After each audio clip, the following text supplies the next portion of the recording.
Okay, good morning. Youth for missions ഇന്ത്യയുടെ Saturday morning Bible സ്റ്റഡിയിലേക്ക് എല്ലാവരെയും ഒരു പ്രാവശ്യം കൂടെ സ്വാഗതം ചെയ്യുന്നു. ഇപ്പോൾ നമ്മൾ മത്തായിയുടെ സുവിശേഷമാണല്ലോ ഒരുമിച്ച് നോക്കുന്നത്. 29ാമത്തെ സെഷനാണ്.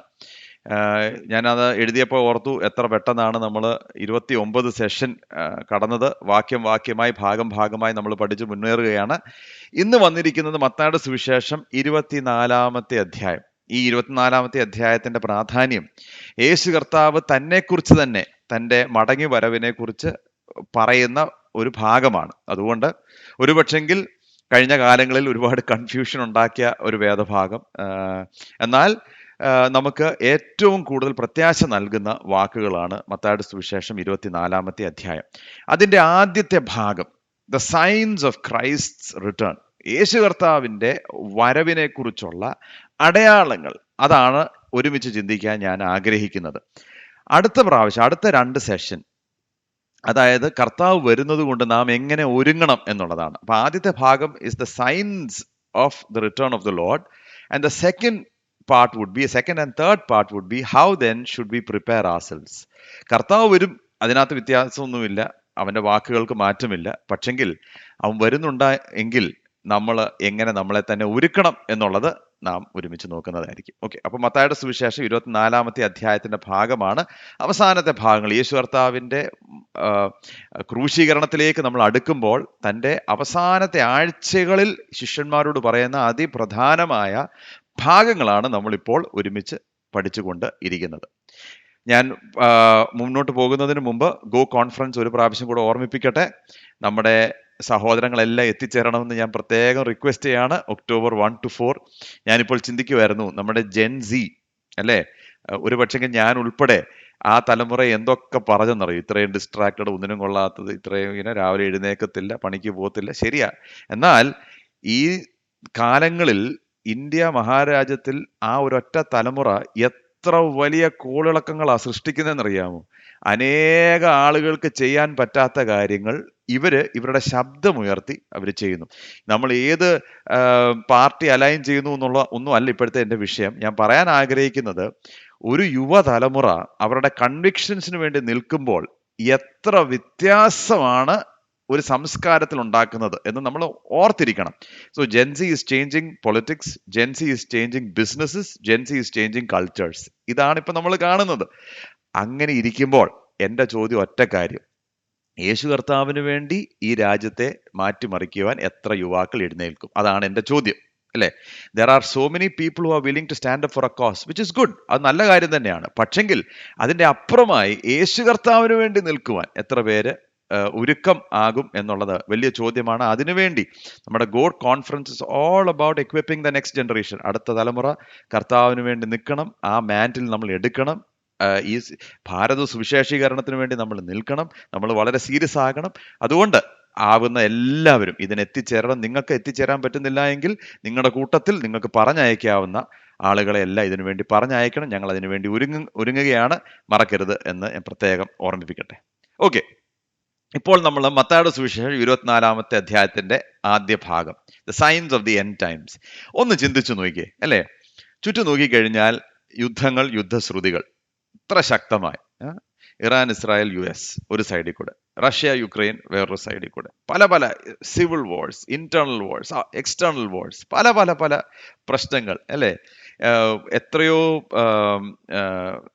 രാജ്യങ്ങൾ ഒരുമിക്കുന്നു. ചില രാജ്യങ്ങളോട് എതിർക്കുന്നു. അവിടെ ഒരു ധ്രുവീകരണം ഉണ്ടാകുന്നു. പല ഞാൻ ചിലപ്പോൾ ചിന്തിക്കും, എൻ്റെ കുഞ്ഞിലെ ഒരുപക്ഷെ ന്യൂസ് നോക്കുമ്പോൾ ഇത്ര പെട്ടെന്ന് ചില കാര്യങ്ങൾ നമ്മൾ ഒരിക്കലും കാണത്തില്ല. ഇതിപ്പോൾ നോക്കിയേ, രാവിലെ എഴുന്നേൽക്കുമ്പോൾ ടോട്ടലി സംതിങ് ന്യൂ. അതങ്ങ് കോമൺ ആയി. വാഴ്സ് വരുന്നതെന്നൊക്കെ പറഞ്ഞാൽ കോമൺ ആണ്. മിസൈൽ മേളിൽ കൂടെ ഫ്ലൈ ചെയ്യുന്ന പറയുന്നത് കോമൺ ആണ്. എങ്ങോട്ട് നോക്കിയാലും യുദ്ധങ്ങൾ, യുദ്ധശ്രുതികൾ, പ്രൊട്ടസ്റ്റ്, ഇങ്ങനെ ചുറ്റും നോക്കുമ്പോൾ ഇങ്ങനെയുള്ളൊരു അവസ്ഥയിൽ മത്തായിയുടെ സുവിശേഷം 24ാമത്തെ അധ്യായത്തിന് ഒരുപാട് പ്രസക്തിയുണ്ട്. എന്തിനു വേണ്ടി? നമ്മൾ ആകാംക്ഷഭരിതരാകാൻ വേണ്ടിയല്ല, പക്ഷെങ്കിൽ നമ്മളെ തന്നെ ഒരുക്കാൻ വേണ്ടി നാം തയ്യാറാകണം. ആട്ടെ, ഇവിടെ നമ്മുടെ കോണ്ടെക്സ്റ്റ് ഇതാണ്. 24ാമത്തെ അധ്യായത്തിന്റെ കോണ്ടെക്സ്റ്റ്, യേശു കർത്താവും തൻ്റെ ശിഷ്യന്മാരും യെരുശലേം ദേവാലയം വിട്ടു പുറത്തോട്ട് പോവുകയാണ്. അപ്പൊ യെരുശലേം ദേവാലയത്തിന്റെ ഈ മനോഹര സ്ട്രക്ചർ കണ്ടിട്ട് ശിഷ്യന്മാര് യേശു കർത്താവിനോട് പറഞ്ഞ, കർത്താവേ നീ കണ്ടോ എത്ര മനോഹരമായ ഒരു സ്ട്രക്ചർ എന്ന് പറയുന്നു. ശരി, ആയിക്കോട്ടെ. ആ പറയുന്ന കൂട്ടത്തിൽ യേശു കർത്താവിന്റെ മറുപടിയും ശിഷ്യന്മാരുടെ ചില ചോദ്യങ്ങൾക്കുള്ള മറുപടിയാണ് 1 മുതൽ 35 വരെയുള്ള വാക്യങ്ങൾ. അത് ഒരുമിച്ച് നോക്കാൻ ഞാൻ ആഗ്രഹിക്കുകയാണ്. ആട്ടെ, നമുക്ക് ആ ഭാഗത്തിലേക്ക് നമുക്ക് തിരിയാം. അപ്പോ മത്തായിയുടെ സുവിശേഷം 24 അധ്യായത്തിന്റെ 1ഉം 2ഉം വാക്യങ്ങൾ. അവൻ ഒലിവ് മലയിൽ ഇരിക്കുമ്പോൾ ശിഷ്യന്മാർ തനിച്ച് അവന്റെ അടുക്കൽ വന്ന്, ഇത് എപ്പോൾ സംഭവിക്കും എന്ന് നിന്റെ വരവിനും ലോകാവസാനത്തിനും അടയാളം എന്തും എന്ന് പറഞ്ഞു തരണം എന്ന് അപേക്ഷിച്ചു. എന്നാൽ അതിനു മുമ്പ് അതിമനോഹരമായ ഈ ഭാഗം, അതിമനോഹരമായ ഈ ആലയം ശിഷ്യന്മാർ കാണുമ്പോൾ യേശു കർത്താവിനോട് പറയുന്ന ഒരു കാര്യമാണ്, കർത്താവ് ഇത് നീ കണ്ടോ? അപ്പോൾ അതിന് മറുപടി യേശു പറയുന്നത് എന്നാണെന്നറിയോ? യേശു ദേവാലയം വിട്ടുപോകുകയാണ്. വിട്ടുപോകും പറയുന്ന ഒരു കാര്യമാണ്, കല്ലിന്റെ മേൽ കല്ല് ശേഷിക്കത്തില്ല. ഈ ഒരു ഭാഗത്തിന്റെ പേര്, അതായത് ദൈവശാസ്ത്രജ്ഞന്മാർ ഇട്ടിരിക്കുന്ന ഒരു പേരാണ് ദി ഒലിവറ്റ് ഡിസ്കോസ്, ഒലിവ് മല പ്രഭാഷണം. അതിന് മറ്റൊരു കാര്യം വേറൊന്നും കൊണ്ടല്ല, ഒലിവ് മലയിലേക്ക് അവർ പോകുമ്പോൾ ഒലിവ് മലയിൽ നിന്ന് യേശു കർത്താവ് ശിഷ്യന്മാരോട് പറയുന്ന ഭാഗം, അതുകൊണ്ടാണ് ഇതിനെ ഒലിവറ്റ് ഡിസ്കോസ് എന്ന് പറയുന്നത്. എന്നാൽ ഇതിന്റെ ആദ്യത്തെ ഭാഗം, ഇത്ര മനോഹരമായ ഒരു ഭാഗം, ഒരു ആലയം ശിഷ്യന്മാർ കാണുമ്പോൾ യേശു കർത്താവിന്റെ മറുപടി കല്ലിന്റെ മേൽ കല്ല് ശേഷിക്കത്തില്ല എന്നുള്ളത്. അപ്പൊ നമ്മളിവിടെ മനസ്സിലാക്കേണ്ട ഒരു കാര്യം, പ്രിയമുള്ളവരെ, യേശു കർത്താവ് ഒരു ആലയത്തിന്റെ പുറത്തേക്ക് ഇറങ്ങിപ്പോകുമ്പോൾ എത്ര വലിയ ആലയമാണെങ്കിലും, എത്ര മനോഹരമായ ആലയമാണെങ്കിലും, അതിന്റെ അവസ്ഥ ആത്യന്തികമായി കല്ലിന്റെ മേൽ കല്ല് ശേഷിക്കാത്ത അവസ്ഥ. അത് ആദ്യം ആത്മീയമായ ഒരു മരണം, അതിനുശേഷം സ്ട്രക്ചർ പോലും ഇല്ലാത്തൊരു അവസ്ഥയിലേക്ക് വരുന്നു. അപ്പൊ നമ്മൾ ഇവിടെ മനസ്സിലാക്കേണ്ട, അതിനൊരു ഫോട്ടോ ഞാൻ കാണിക്കാം. ഇന്ന് യെരുശലേമിൽ ആരെങ്കിലും പോയിട്ടുണ്ടെങ്കിൽ നിങ്ങൾക്കറിയാം, അന്ന് AD 70 സംഭവിച്ച കാര്യം. അവിടെ യെരുശലേം ദേവാലയം മുഴുവനായി നശിപ്പിച്ചതിന് ശേഷം, തീത്തോസ് എന്ന് പറയുന്ന ചക്രവർത്തി നശിപ്പിച്ചതിന് ശേഷം അത് മുഴുവൻ കത്തിച്ച് ഇല്ലാതെയാക്കി, അതിനകത്തെ സ്വർണം എടുക്കാൻ വേണ്ടി എല്ലാ കല്ലുകളും അവിടുന്ന് അവർ പുറത്തേക്ക് തള്ളിയിട്ടു. ഒരു എന്താ പറയണ്ടേ, കൽക്കൂമ്പാരമായി ശേഷിക്കുന്ന യെരുശലേം ആലയം, ഒരു കല്ലിന്റെ മേൽ വേറൊരു കല്ലില്ലാത്ത അവസ്ഥ. കാരണം അതിന്റെ ഇടയിൽ നിന്ന സ്വർണം തീ കാരണം ഇതെല്ലാം ഉരുകി ഈ പാറക്കെട്ടുകളുടെ ക്രെവിസസിന്റെ ഇടയ്ക്ക് നിന്നു. അപ്പോൾ ഓരോ കല്ലുകളും ഇളക്കി മാറ്റാതെ അവർക്ക് സ്വർണം എടുക്കാൻ ഒക്കത്തില്ല. അങ്ങനെയാണ് അവർ ആ സ്വർണം എടുത്തത്.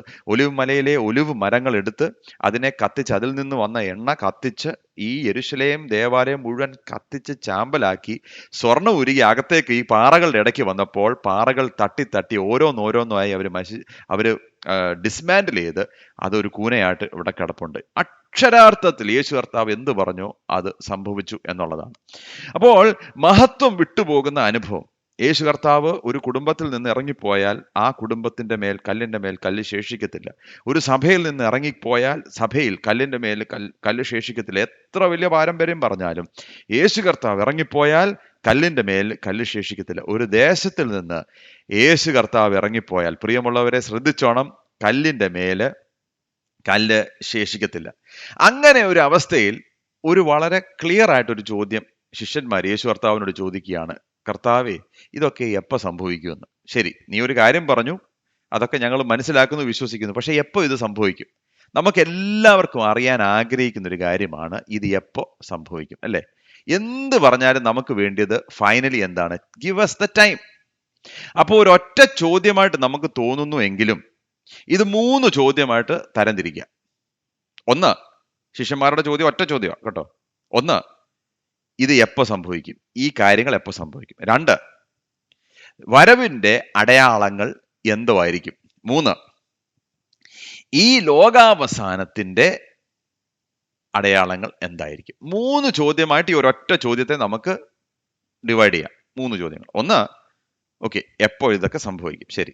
2, അങ്ങ് വരുന്നതിന്റെ ആ ഒരു അടയാളം എന്തായിരിക്കും? 3, ലോകാവസാനത്തിന്റെ അടയാളങ്ങൾ എന്തായിരിക്കും? ഇവിടെ നമ്മൾ പ്രിയമുള്ളവരെ മനസ്സിലാക്കേണ്ട ഒരു കാര്യം, പഴയ നിയമത്തിൽ യേശു കർത്താവിനെ കുറിച്ചുള്ള പ്രവചനങ്ങൾ 300, എല്ലാ പ്രവചനവും അക്ഷരാർത്ഥത്തിൽ നിവർത്തിയായി. 300 എണ്ണം. യേശു കർത്താവിന്റെ 2ാം വരവിനെ കുറിച്ചുള്ള പ്രവചനങ്ങൾ പഴയ നിയമവും പുതിയ നിയമവും കൂടെ ചേർത്താൽ, പ്രിയമുള്ളവരെ, 3 ഇരട്ടി പ്രവചനങ്ങളുണ്ട്. അപ്പോൾ എൻ്റെ ചോദ്യം ഇത്രയേ ഉള്ളൂ, യേശു കർത്താവ് അത് നിവർത്തിക്കാതെ ഇരിക്കുമോ? അപ്പോൾ അവന്റെ രണ്ടാമത്തെ വരവ് തീർച്ചയാണ്, ഉറപ്പാണ്. ഒരു വിശ്വാസിയുടെ പ്രത്യാശ, ഒരു വിശ്വാസിയുടെ ഉറപ്പ്, യേശു കർത്താവ് ആകാശമേഘങ്ങളെ കീറി നമുക്ക് വേണ്ടി, തന്റെ സഭയ്ക്ക് വേണ്ടി അവൻ മടങ്ങി വരും എന്നുള്ളതാണ് സഭയുടെ ഏറ്റവും വലിയ പ്രത്യാശ. So it will happen. അപ്പോൾ അത് നടക്കുമെന്ന് അറിയുമ്പോൾ എന്താണ്, എപ്പോൾ സംഭവിക്കും, അതിന്റെ അടയാളങ്ങൾ എന്ത്, അങ്ങനെയാണ് അതിനെ കാണുന്നത്. അപ്പോൾ യേശു കർത്താവ് പറയുന്ന ഒരു കാര്യമുണ്ട്, ഇതൊക്കെ കാണുമ്പോൾ ഇതെല്ലാം ഈറ്റ് നോവിന്റെ ആരംഭം. This is the sign, the birth pains. ഈ വിവാഹ ജീവിതത്തിൽ ഏർപ്പെട്ടവർക്കറിയാം, നിങ്ങളെ ശ്രദ്ധിക്കുന്ന ഒരുപക്ഷെങ്കിൽ നിങ്ങൾക്ക് കുഞ്ഞുങ്ങൾ അല്ലെങ്കിൽ പ്രസവിക്കുന്ന അമ്മമാർ, ഈ ഈറ്റ് നോവ്, ബർത്ത് പാങ്സ് എന്ന് പറയുന്ന കാര്യം ഒരു പ്രോഗ്രസീവ് പരിപാടിയാണ് അല്ലേ? ചിലപ്പോൾ 7-ാം മാസത്തിൽ പെട്ടെന്നൊരു കോൺട്രാക്ഷൻ, അല്ലെങ്കിൽ 8-ാം മാസത്തിൽ ഒരു കോൺട്രാക്ഷനേ ഉള്ളൂ. പിന്നെ അതിന് അനക്കമൊന്നുമില്ല, പിന്നെ അതിന്റെ പ്രത്യേകിച്ച് അനക്കമൊന്നുമില്ല. പിന്നെ പ്രസവത്തിന്റെ സമയമാകുമ്പോഴത്തേക്ക് ഈ കോൺട്രാക്ഷൻ കുറച്ചുകൂടെ കൂടും. അപ്പൊ പറയോ, ഇതെനിക്ക് ഇടയ്ക്കിടയ്ക്ക് എനിക്ക് കോൺട്രാക്ഷൻ കൂടുന്നുണ്ടല്ലോ, എന്തോ ഒക്കെ തോന്നുന്നല്ലോ. പിന്നെ അവസാനം ഹോസ്പിറ്റലിലേക്ക് പോകും. ചിലരാണെങ്കിൽ 1 ദിവസം, ചിലരാണെങ്കിൽ 2 മണിക്കൂർ, ചിലരാണെങ്കിൽ 3 ദിവസം, അല്ലേ? ഓരോ എക്സ്പ്രഷൻസാ. അവസാനം കുഞ്ഞ് ജനിക്കുന്നതിന് മുമ്പുള്ള ആ അനുഭവമാണ് പ്രിയമുള്ളവരെ നമുക്ക് ചിന്തിക്കാൻ പറ്റാത്ത അനുഭവം. കാരണം വലിയ വേദനയിലൂടെ, പ്രസവ വേദനയിലൂടെ പോകുമ്പോൾ സ്ത്രീയുടെ അകത്തു നിന്ന് ആ വേദന, കുഞ്ഞ് പുറത്തേക്ക് വരുമ്പോൾ അവസാനം ഈ വേദനകളുടെ ഇന്റൻസിറ്റി കൂടി അവസാനം കുഞ്ഞ് ഉണ്ടാകുന്നു. അപ്പോൾ ഇതിനെ നമ്മൾ കാണേണ്ടതും, യേശു കർത്താവ് അടയാളങ്ങളെക്കുറിച്ചും ഒക്കെ പറയുമ്പോൾ ഇതിനെ കാണേണ്ടതും അങ്ങനെയാണ്.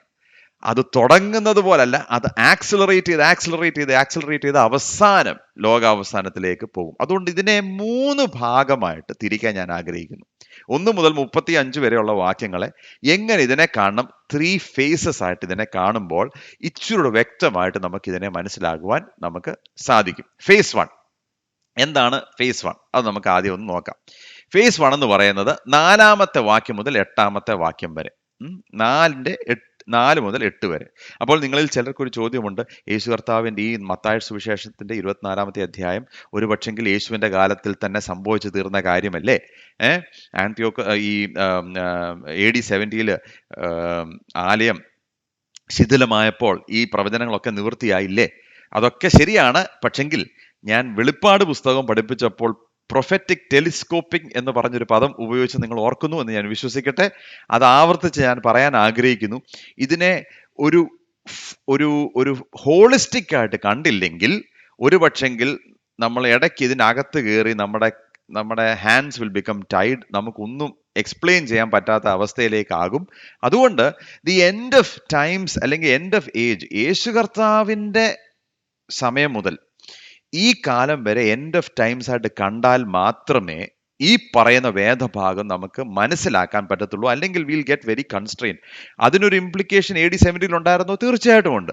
ഈ കാലങ്ങളിലുണ്ടോ? തീർച്ചയായിട്ടും ഉണ്ട്. അപ്പോൾ അതിനെ മുഴുവനായി കാണുവാൻ നമ്മളെ ദൈവം സഹായിക്കട്ടെ.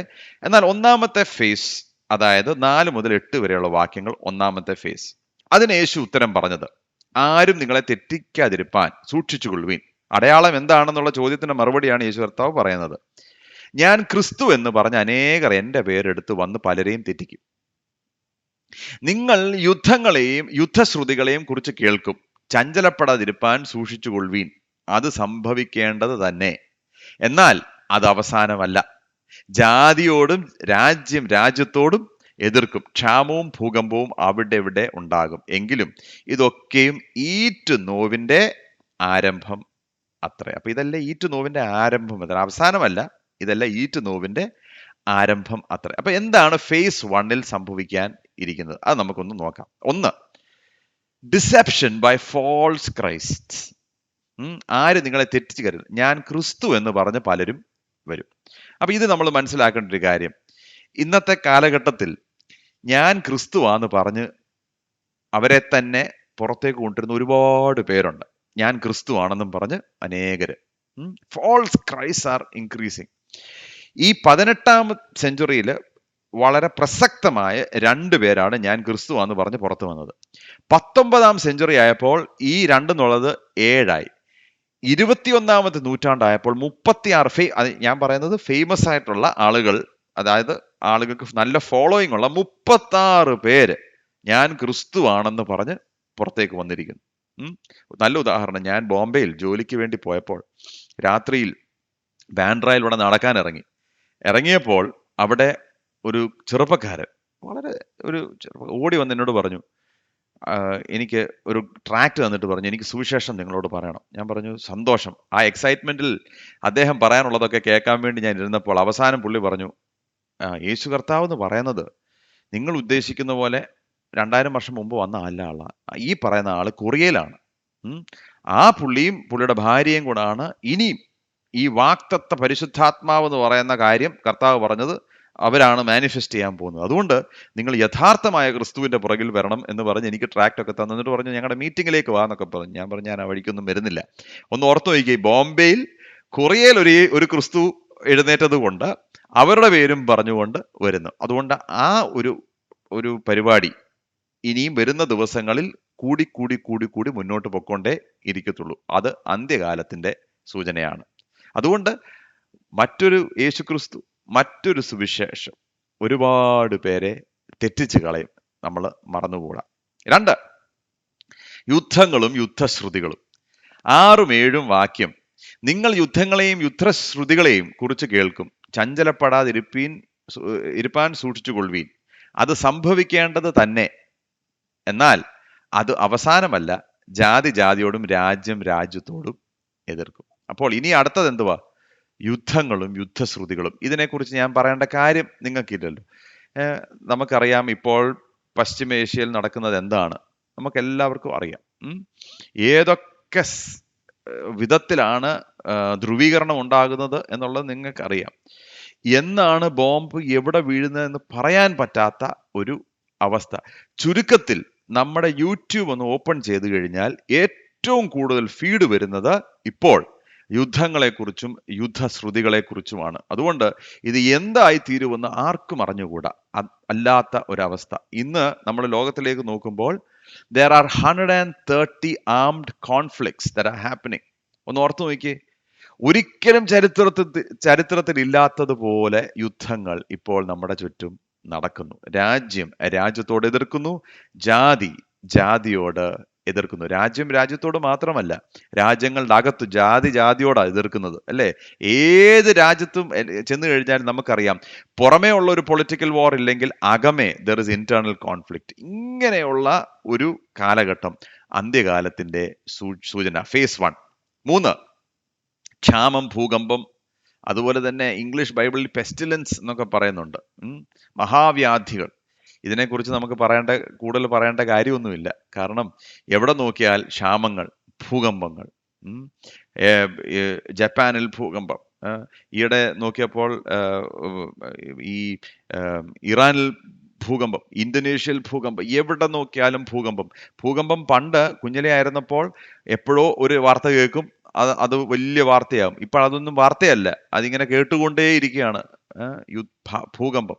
അതുപോലെ തന്നെ ഫാമിൻ, ക്ഷാമം.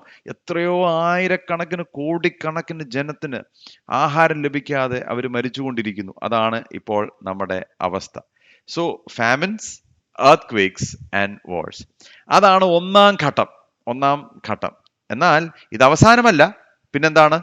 ഇത് ഈറ്റുനോവിന്റെ ആരംഭം. അതുകൊണ്ട് നമ്മൾ തീർച്ചയായിട്ടും ഫേസ് 1 കാര്യം നമുക്കറിയാം. മേ ബി ഇച്ചിരി ഫേസ് 2 കടന്നിരിക്കും. ഫേസ് 2 നമ്മൾ എങ്ങനെയാ കാണുന്നത്?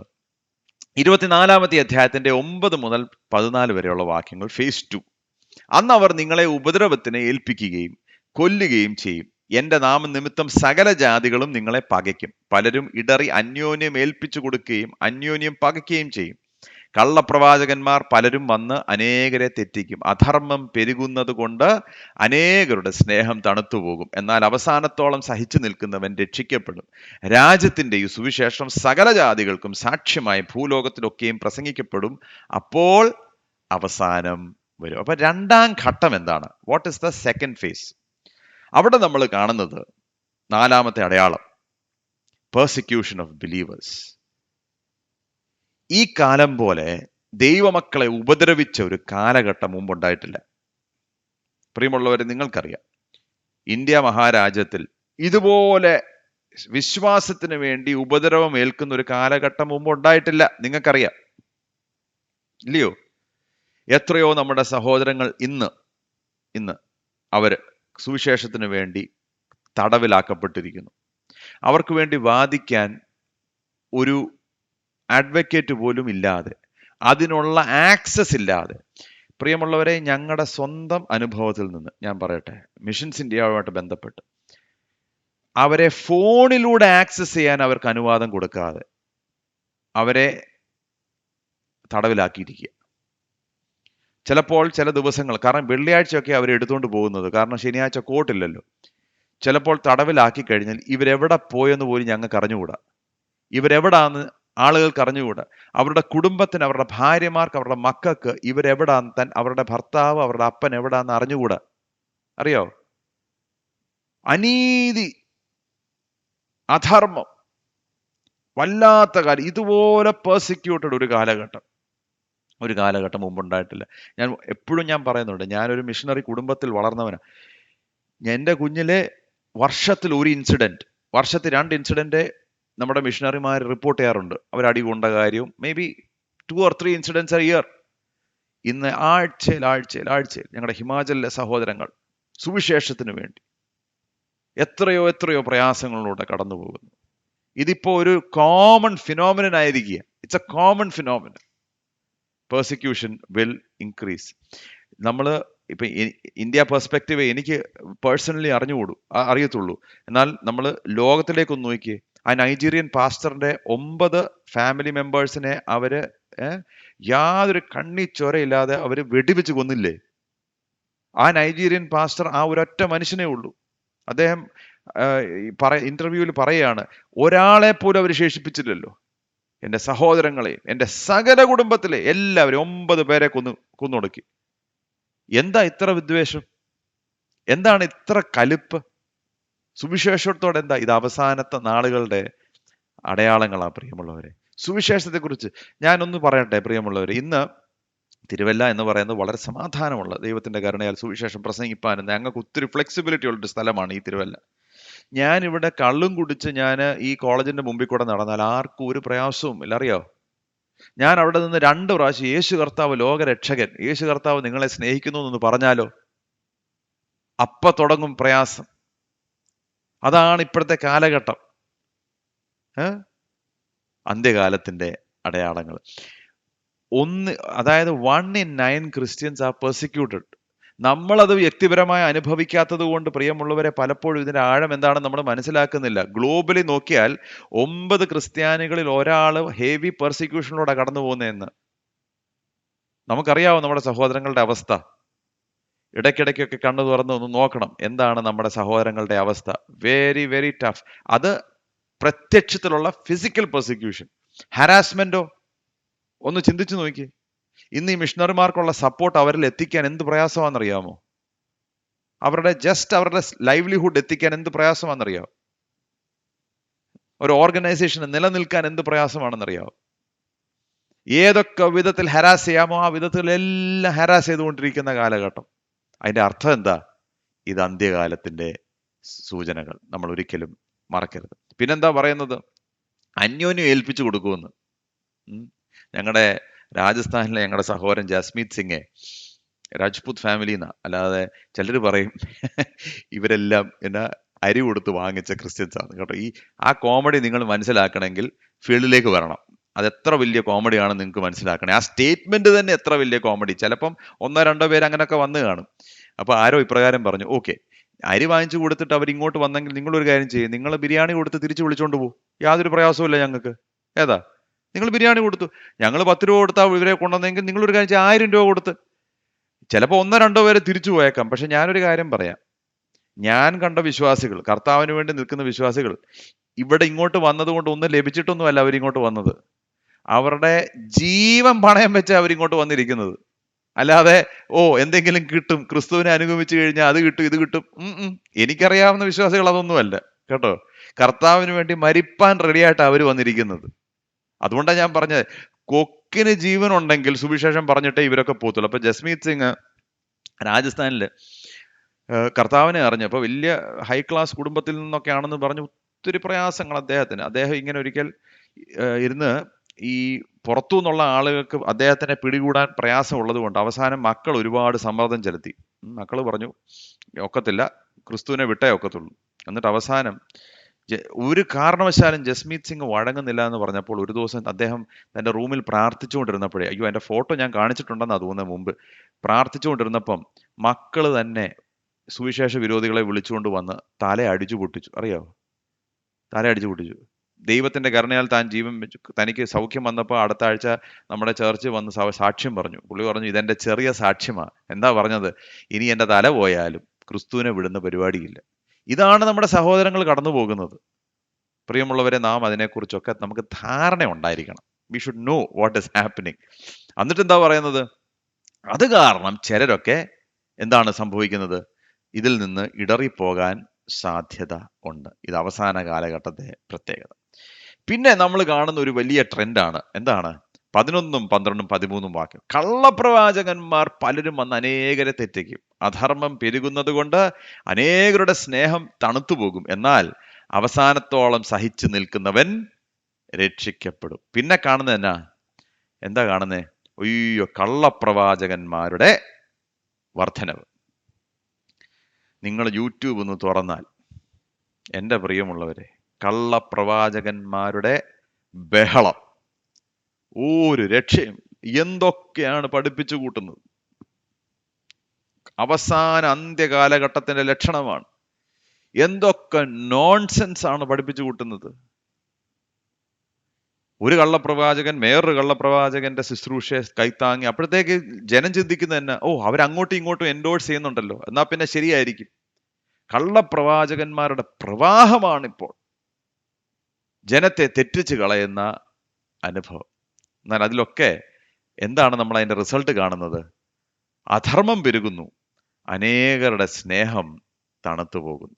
പ്രിയമുള്ളവരെ, സത്യം പറഞ്ഞാൽ ഇന്നലെ ഞങ്ങള് യൂത്ത് ഫോർമേഷൻ ഞങ്ങളുടെ രാവിലത്തെ ഡിവോഷൻ ഒരുമിച്ച് കൂടി. സഹോദരങ്ങൾ അങ്ങോട്ടും ഇങ്ങോട്ടും ഒക്കെ ഞങ്ങൾ പറഞ്ഞു, നമ്മുടെ ഗോ കോൺഫറൻസ് വരുന്നു, അതിനുശേഷം ഞങ്ങൾക്ക് തൃശ്ശൂരിൽ ഒരു ശുശ്രൂഷയുണ്ട്, അതിനുശേഷം ബോംബെയിൽ ഒരു ശുശ്രൂഷയുണ്ട്. അപ്പം ഞങ്ങൾ ഇങ്ങനെ പറഞ്ഞ കൂട്ടത്തിൽ നമ്മുടെ ഈ വേലയ്ക്ക് ആവശ്യമായിട്ടുള്ള ആളുകളെ നമുക്ക് കിട്ടുന്നില്ല എന്ന് പറഞ്ഞപ്പോൾ KJ സഹോദരൻ പറഞ്ഞൊരു കാര്യമുണ്ട്. കഴിഞ്ഞ കാലങ്ങളിൽ 15 വർഷം 20 വർഷം മുമ്പ് ആളുകൾക്ക് അകത്തൊരു എരിവുണ്ടായിരുന്നു, ക്രിസ്തുവിന്റെ സുവിശേഷത്തെക്കുറിച്ചൊരു എരിവ്. ഇന്നോ യാതൊരു എരിവുമില്ല, തണുത്ത അനുഭവം. നമുക്ക് ആ സ്കൂളിൽ പോയി സുവിശേഷം ഒന്ന് പറയാം എന്ന് പറഞ്ഞുകൊണ്ട് വരുന്ന ആളുകളെ എവിടെ കാണാൻ പറ്റും? കാണാൻ പറ്റത്തില്ല. എന്നാൽ കള്ളപ്രവാചകന്മാരുടെ പറഞ്ഞു കഴിഞ്ഞാൽ ഇതുപോലെ നമ്പേഴ്സ് കൂടിയിട്ടില്ല. എന്നാൽ ചുറ്റും ഒന്ന് നോക്കിയേ, ദൈവസ്നേഹം അകത്തുള്ള, സുവിശേഷത്തിന് വേണ്ടി നിൽക്കാൻ കഴിയുന്ന ആരെ കിട്ടും? കൂട്ടായ്മകളൊന്ന് നോക്കിയേ, തണുത്തുപോയ അനുഭവം, എല്ലാം തണുപ്പിന്റെ അനുഭവം. അന്ത്യകാലത്തിന്റെ പ്രത്യേകതയാണ് ഒരു തണുപ്പ്. എവിടെ ചെന്നാലും ഒരു തണുപ്പ്, ഒരു മരവിപ്പ്.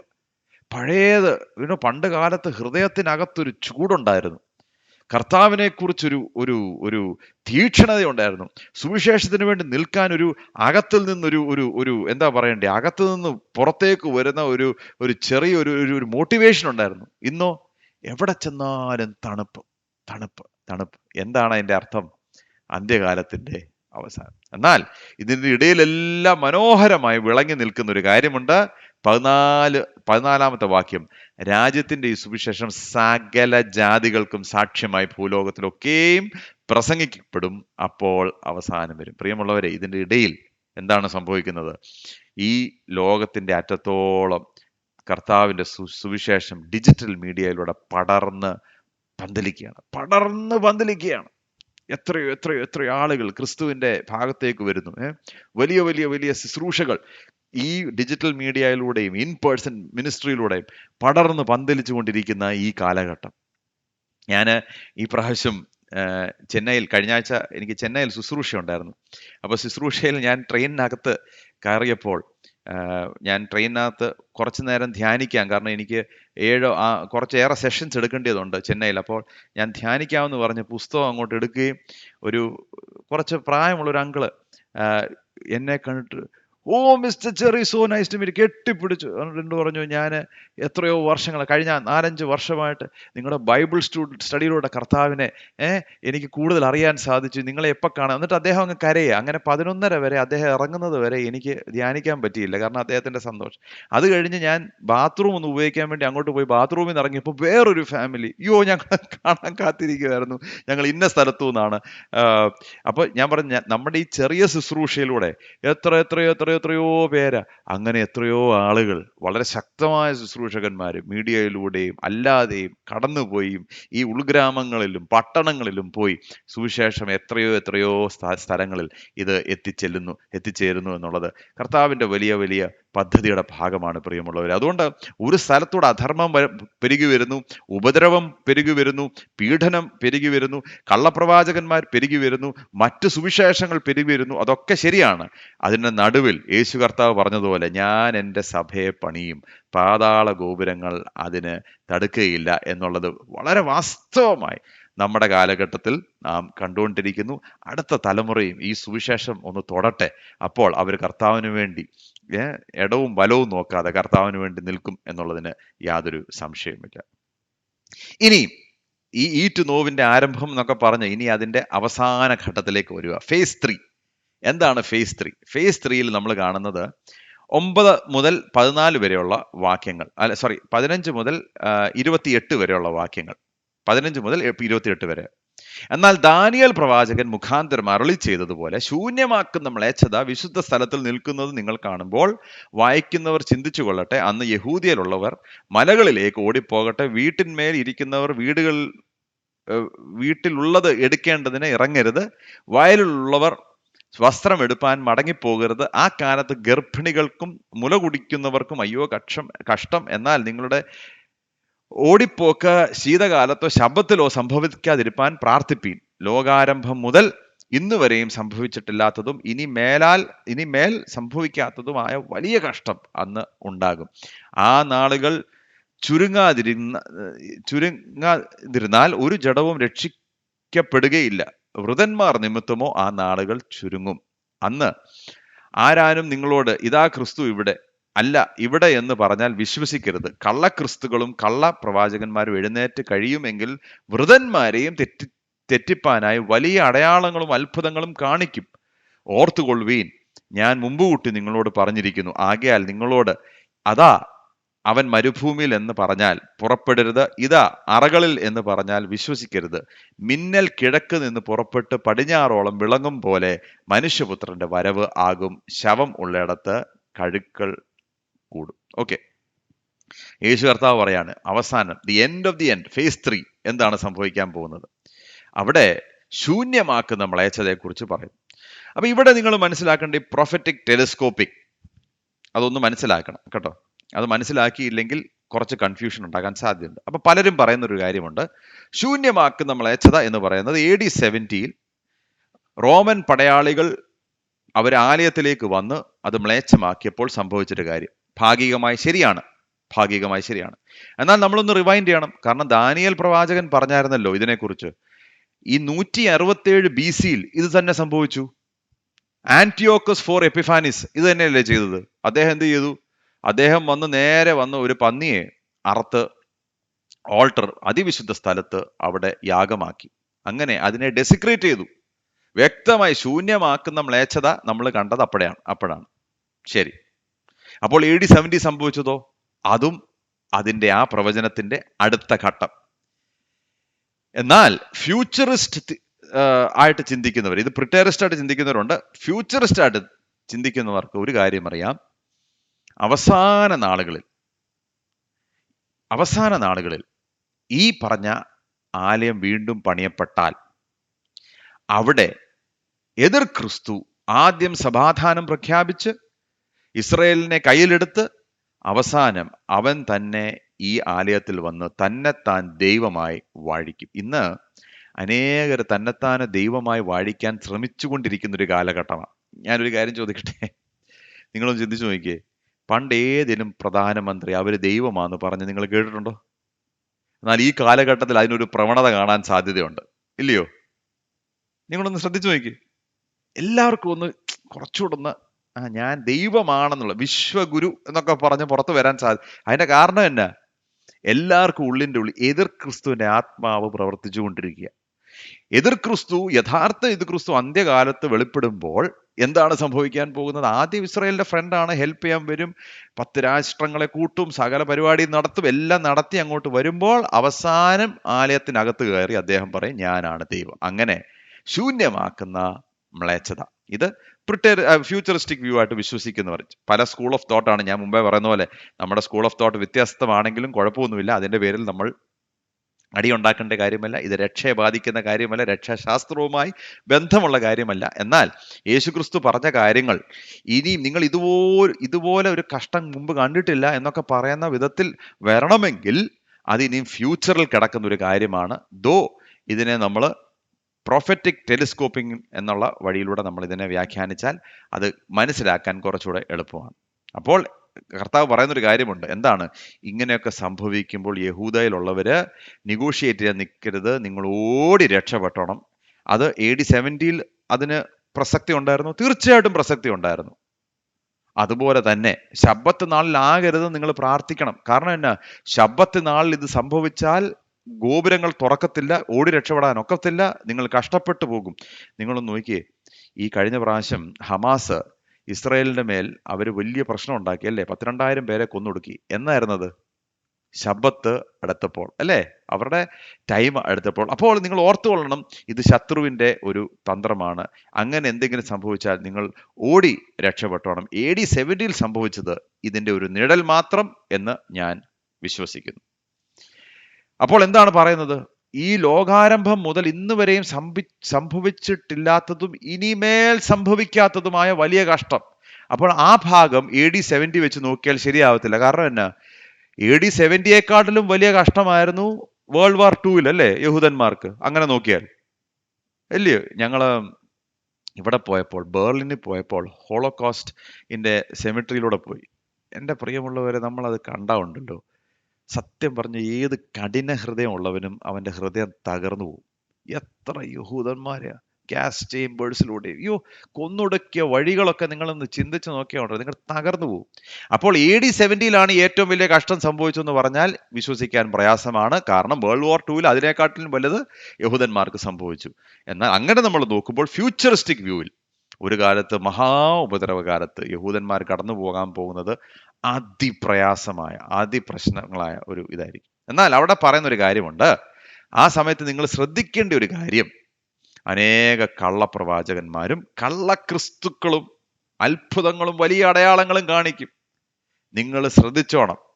അതുകൊണ്ട് അവൻ മരുഭൂമിയിലുണ്ടെന്നും അവൻ ഇവിടെ ഉണ്ടെന്നും അവിടെ ഉണ്ടെന്നും പറഞ്ഞ് നിങ്ങൾ ആരും അങ്ങോട്ടും ഇങ്ങോട്ടും ഓടരുത്. ആരും ഓടരുത്. പ്രിയമുള്ളവർ, നിങ്ങൾ ശ്രദ്ധിച്ചോ? phase 1, phase 2, phase 3 ഇതിലെല്ലാം മുമ്പിൽ നിൽക്കുന്ന ഒരു അടയാളമുണ്ട്. എന്താ? കള്ളപ്രവാചകന്മാർ. നിങ്ങൾ ശ്രദ്ധിച്ചോ? അപ്പോൾ ഈ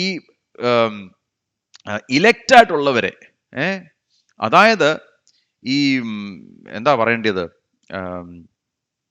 നമ്മുടെ ഇലക്റ്റായിട്ടുള്ള വിശ്വാസികളെ പോലും തെറ്റിക്കാൻ കഴിവുള്ള അടയാളങ്ങളും അത്ഭുതങ്ങളും ചെയ്യുന്ന കള്ളപ്രവാചകന്മാർ.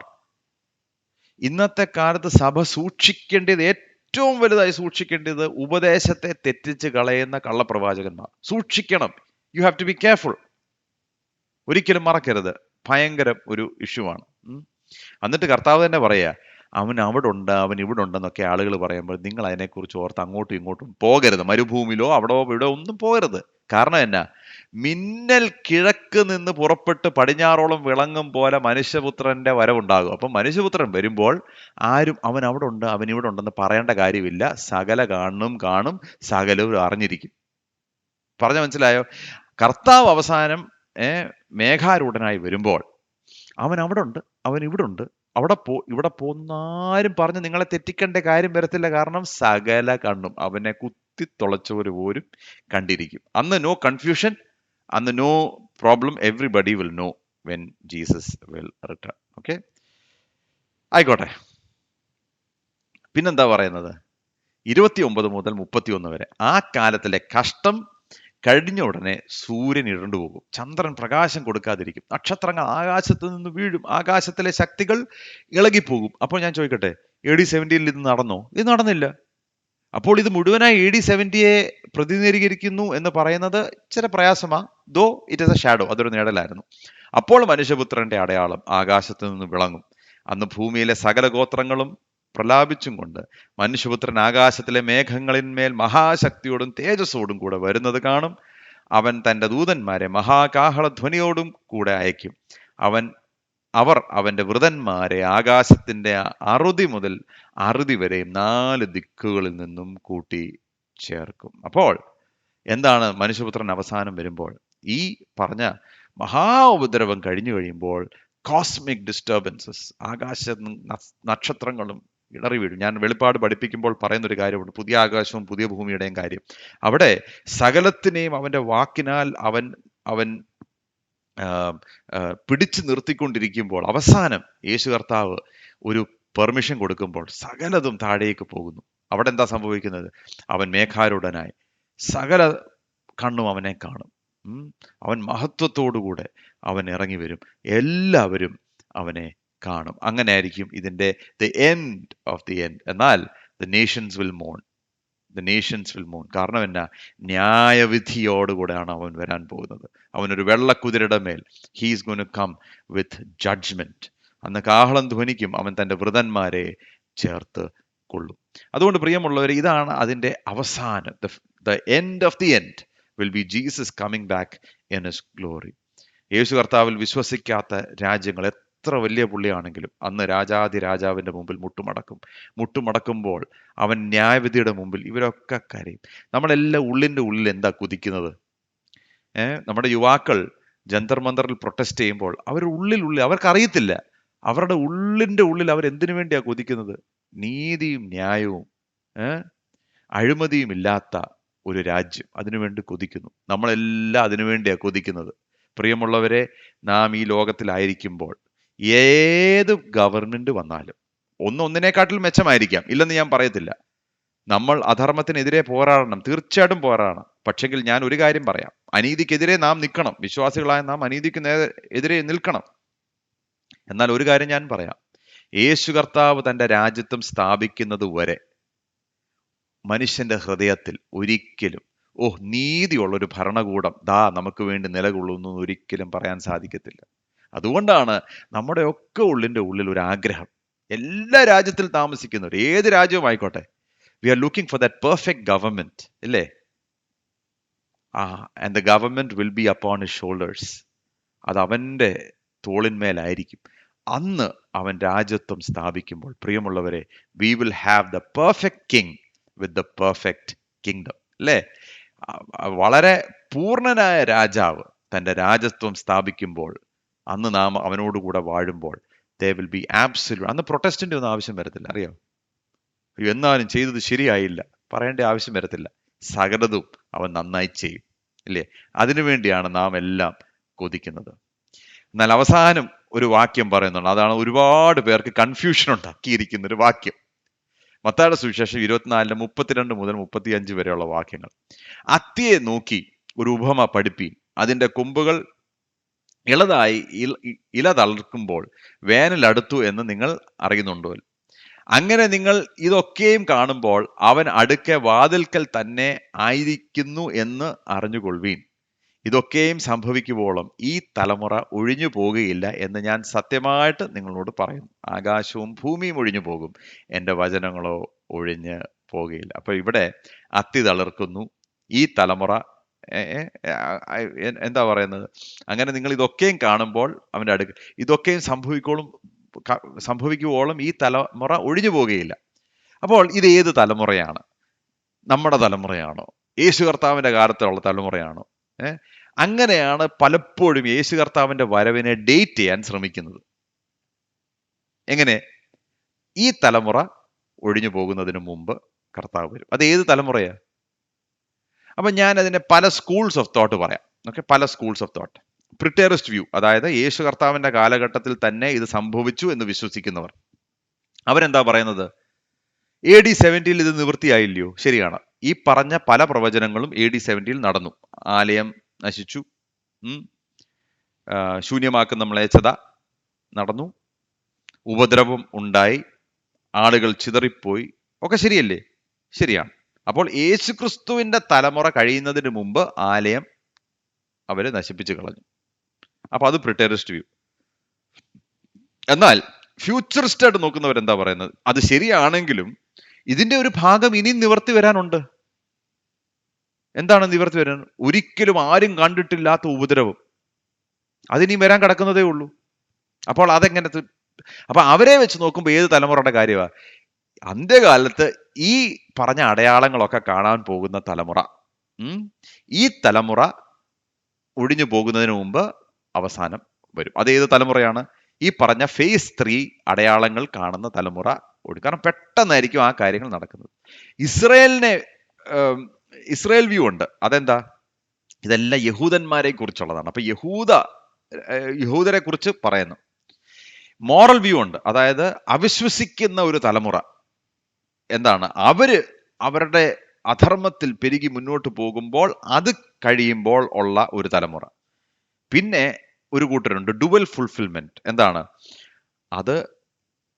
ഫസ്റ്റ് സെഞ്ചുറിയിൽ ഒരു ഭാഗം സംഭവിച്ചു, അന്ന് തുടങ്ങിയത് ഇനി അന്ത്യകാലം വരെ ആകുമ്പോൾ അത് നിവൃത്തിയാവും. ഞാൻ ആ ഡുവൽ ഫുൾഫിൽമെന്റിൽ വിശ്വസിക്കുന്ന ഒരാളാണ്. കാരണം ഒരു വലിയ ഭാഗം AD 70 നിവൃത്തിയായി. എന്നാൽ the final end of the times അത് ഇനിയും വരാൻ കിടക്കുന്നതേ ഉള്ളൂ. യേശു കർത്താവിന്റെ 2ാം വരവിന് മുമ്പ് സംഭവിക്കും എന്ന് ഞാൻ വിശ്വസിക്കുന്നു. ഇനി ഏത് വ്യൂ ആണെങ്കിലും ഒരു കാര്യമേ ഉള്ളൂ. കർത്താവ് ഇതെല്ലാം പറഞ്ഞതിന് ഒറ്റ കാരണം എന്താണ്? ഇനി യേശു കർത്താവ് എപ്പോൾ വന്നാലും നാം ഒരുക്കമുള്ളവരായിരിക്കണം. അതാണ് ഇനി അടുത്ത നമ്മുടെ 2nd and 3rd ഭാഗം. Part 2 and part 3 will be Jesus is coming, are we ready? യേശു കർത്താവ് മടങ്ങി വരുന്നു. അത് ഫ്യൂച്ചറിസ്റ്റ് വ്യൂ ആണോ, പ്രിറ്റേറിസ്റ്റ് വ്യൂ ആണോ, ഇസ്രായേൽ വ്യൂ ആണോ, ഏത് വ്യൂ ആണെന്നുള്ളതല്ല ഇവിടുത്തെ വിഷയം. അത് ഏത് വ്യൂ ആയിക്കൊള്ളട്ടെ. പ്രീ മിലേനിയൽ ആണോ, പ്രീ ട്രിബുലേഷൻ ആണോ, പോസ്റ്റ് ആണോ, മിഡ് ആണോ, പ്രീ റോത്ത് ആണോ, അത് തന്നെ 4 സ്കൂൾസ് ഉണ്ട്. അങ്ങനെ നമ്മൾ അത് ഏത് വിശ്വസിക്കുന്നു എന്നുള്ളതല്ല മെയിൻ വിഷയം. ചോദ്യം ഇത്രയേ ഉള്ളൂ, അവൻ ഇന്ന് വന്നാൽ നാം ഒരുക്കമുള്ളവരാണോ? അതാണ് കർത്താവ് ശിഷ്യന്മാരോട് പറയാൻ ആഗ്രഹിച്ചത്. അടയാളങ്ങളൊക്കെ സംഭവിക്കുന്നു നമ്മുടെ ചുറ്റും. പക്ഷെ ഒരു കാര്യം നിങ്ങൾ ഓർത്തോണം, ഞാൻ പോയതുപോലെ മടങ്ങി വരും. ഞാൻ മടങ്ങി വരുമ്പോൾ ഞാൻ നിങ്ങളെ ചേർത്ത് കൊള്ളുന്നു. അതുകൊണ്ട് എന്നെ വരവേൽക്കാൻ നിങ്ങൾ ഒരുക്കമുള്ളവരാണോ എന്നുള്ള ചോദ്യത്തിന് ഉത്തരം നാം ഇന്ന് പറയണം. എന്നിട്ട് അവസാനം യേശു കർത്താവ് പറയുകയാണ്, ആകാശവും ഭൂമിയും ഒഴിഞ്ഞു പോകും, എൻ്റെ വാക്കുകളോ ഒഴിഞ്ഞ് പോകും. മാറ്റമില്ലാത്ത ദൈവത്തിൻ്റെ വചനം. പ്രിയമുള്ളവരെ, അതുകൊണ്ട് യേശു കർത്താവിനെ പിൻപറ്റുന്ന ശിഷ്യന്മാർക്ക് ഒറ്റ ഒരു കാര്യം നമ്മൾ ഓർത്തോണം, അവൻ പറഞ്ഞതുപോലെ അവൻ ചെയ്യും. അവൻ്റെ വാക്കുകൾക്ക് വ്യത്യാസമില്ല. ഞാൻ മുമ്പേ പറഞ്ഞതുപോലെ അവൻ്റെ ആദ്യത്തെ വരവിന് 300 പ്രവചനങ്ങൾ സകലവും നിവൃത്തിയായെങ്കിൽ 2ാമത്തെ വരവിന് 300 അല്ല, ഓൾമോസ്റ്റ് 900 പ്രൊഫറ്റിക്കൽ വേഴ്സസ്, അത് സകലതും അവൻ നിവൃത്തിയാക്കും. അവൻ പോയതുപോലെ അവൻ മടങ്ങി വരും. അതുവരെ അവൻ്റെ വചനത്തിൽ നാം നിലനിൽക്കണം. കാരണം ആകാശം വരെ മാറാൻ പോകുകയാണ്. നമുക്ക് ചുറ്റുമുള്ള സാഹചര്യങ്ങൾ മാറാൻ പോകുകയാണ്, രാജ്യങ്ങൾ മാറാൻ പോകുകയാണ്, ഗവൺമെന്റ് മാറാൻ പോകുകയാണ്, നിയമങ്ങൾ മാറാൻ പോകുകയാണ്. പക്ഷെങ്കിൽ അവൻ്റെ വചനം എന്നേക്കും നിലനിൽക്കുന്ന മാറ്റമില്ലാത്ത ദൈവവചനത്തിൽ ആശ്രയിച്ചുകൊണ്ട് പ്രിയമുള്ളവരെ, ഈ അന്ത്യകാലത്തിൽ പ്രത്യാശയോടെ നമുക്ക് ജീവിക്കാം, നമുക്ക് പ്രാർത്ഥിക്കാം. കർത്താവെ, ഞങ്ങൾക്ക് തന്ന ഈ ഭാഗത്തിനായിട്ട് സ്തോത്രം. മത്തായിയുടെ സുവിശേഷം 24-ാമത്തെ അധ്യായത്തിൽ ഒരുപക്ഷെങ്കിൽ ഒരുപാട് ഡിബേറ്റ് ചെയ്യപ്പെട്ട ഭാഗം കർത്താവെ, എന്നാൽ അങ്ങേക്ക് ഒരു ആഗ്രഹമേ ഉള്ളൂ, അങ്ങ് മടങ്ങി വരുമ്പോൾ ഞങ്ങൾ അങ്ങേ വരവേൽക്കാൻ തയ്യാറായി നിൽക്കണം. കർത്താവെ, അങ്ങനെ തയ്യാറെടുപ്പോടുകൂടെ കർത്താവെ അങ്ങേ വരവേൽക്കുവാൻ, ഞങ്ങളുടെ ജീവിതത്തെ വെടിപ്പോട് സൂക്ഷിപ്പാൻ അങ്ങ് ഞങ്ങളെ സഹായിക്കണമേ എന്ന് പ്രാർത്ഥിക്കുന്നു. ഇന്ന് ഞങ്ങളെ കേൾപ്പിച്ച വചനത്തിനായിട്ട് സ്തോത്രം. ഞങ്ങളെ അനുഗ്രഹിക്കണമേ കർത്താവെ. ഈ സുവിശേഷം ഞങ്ങളാലാവോളം ലോകത്തിൻ്റെ അറ്റത്തോളം കൊണ്ടു ചെല്ലുവാൻ ഞങ്ങളെ സഹായിക്കണമേ എന്ന് പ്രാർത്ഥിക്കുന്നു. പ്രാർത്ഥന കേട്ടതുകൊണ്ട് സ്തോത്രം. യേശു മുഖാന്തരം യാചിക്കുന്നു, കൃപയോടെ കേൾക്കണമേ.